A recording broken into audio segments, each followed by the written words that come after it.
Okay, so things are basically heating up with this beef. And in 1988, E.D Boyd's mother-in-law's house gets shot up by Layton. My wife called me, and she was driving one of my cars that was known, and it started like 4 blocks down. And she called me and she said, "Babe, somebody behind me, and they just behind me, and then they just bumped into the car and started pushing the car." I said, "Where the fuck you at?" Okay, so I'm sending people to, that direction where she at. So she leaves. I said, "Leave where you at. Go home. Go to your mama's house." So when she got to her mama's house, I guess as soon as she got out the car, my wife had to actually run into the fucking house because Layton was shooting at the house. My wife got in the house, he shot at the house, bam, and he left. Okay, that's how that's the situation, how that went down. Okay, that was another part of, my wife was like fed up with that type of life. She feared for my daughter's life. Everything started coming in. It started coming in. You have to look at, what your values are in life, okay? Because like I said, I didn't come from a poor family. I had other options, okay? So that was, to answer your question, that was the one fucking beef, Layton, AKA the fucking boogeyman. Get the fuck out of here. You remember when that happened, how serious was this piece of news?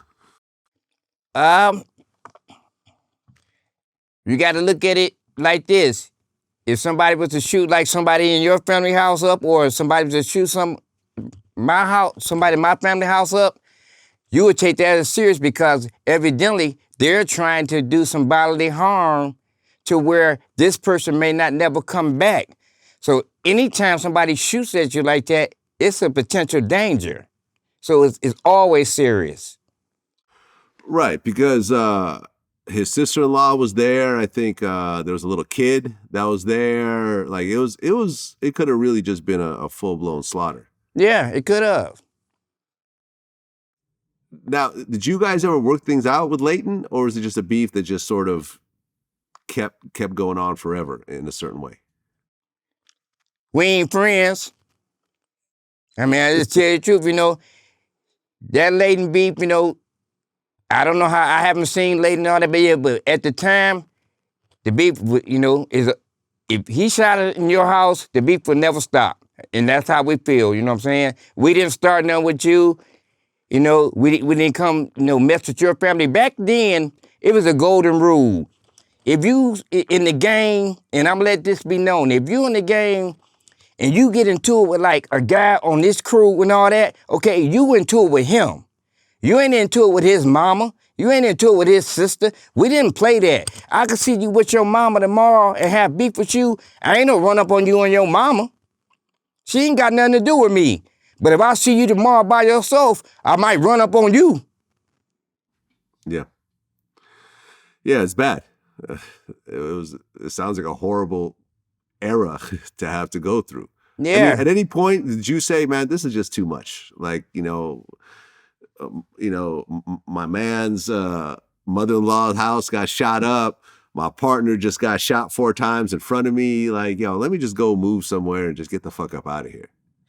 Well, I thought about it like that, but at the time, that money that was coming in, if you know how much money we was making at the time, and then, like I said, you always get comfortable with the money because you never think it's going to stop. So I thought about leaving and all that, but I'm a loyal guy.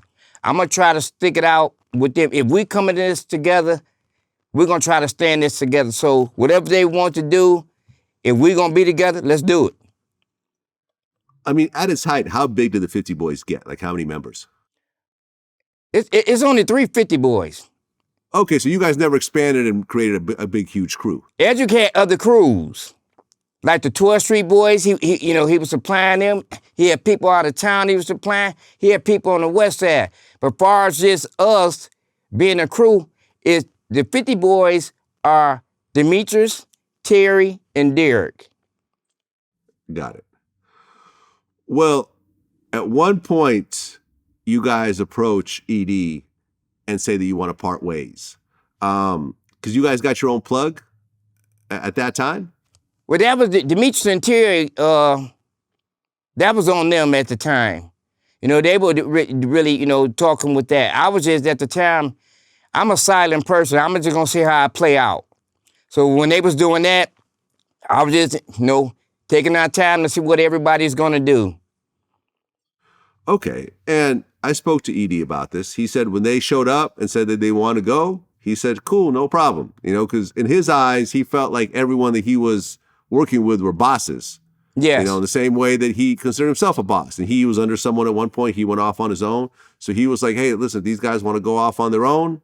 Cool, no problem. There's no static. There's no friction. There's no like, y'all owe me. Nothing else like that. It seemed like it was just an amicable situation. Okay, I'm going to tell you something like this. When we came into the game, we had the mindset that if we're going to be as one, we're going to be as one. If we have a problem with each other, to this day, it's always one phone call away. We're going to be that type of crew that if somebody wants to leave or go and all that, we ain't gonna try to do nothing to you and all that. Go on do that. You know, maybe you might even go higher. You might have to come back. We might need you again. But if you want to go off and do this, go ahead. You got our blessing. It ain't gonna be like, oh, you can't do this. You can't get out the game. You can't leave us. No, we ain't never like that. We're always gonna be friends like that, you know? We loyal to each other. So if you want to go, here my blessing, bro. Do you and do it well.